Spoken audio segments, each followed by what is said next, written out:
So we're going to talk about some upper body exercises, and in this segment we're going to move through a series of exercises. I'm going to reiterate some of the points discussed about the total gym and the components in varying ways you can adjust that strength, mobility, and awareness, as well as again reiterate the client exercise and equipment.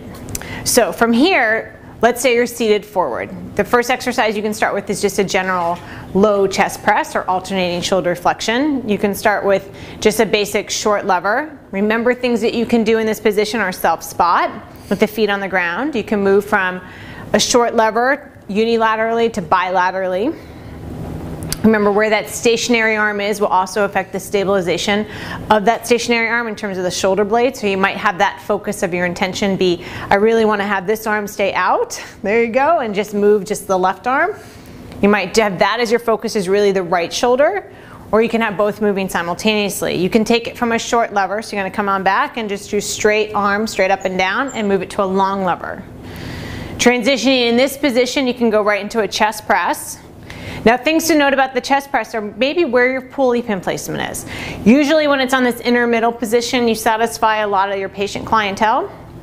But as you want to get more specific, especially with chest press and chest fly, if you want to transition your hands to chest fly, as I will transition the pulleys up and out to the side to get that better line of pull. So from here, now he's into a chest fly.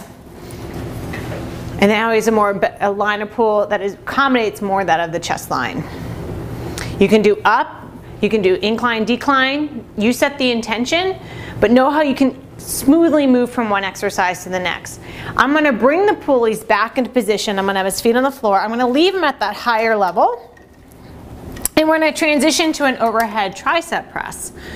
So I'm going to leave it here because maybe when you first start someone out, you want to have the line of pull where it's not really bringing your arms too far back. You can have your elbows even slightly below your shoulders and just isolate that elbow extension and flexion. And then as they progress, move the elbows up to where you're really doing that overhead press. Oftentimes when I work with patients, I might have them just edge a little bit forward, or hinge rather a little bit forward, so they don't feel like they're going to fall backward with the weight pulling them back.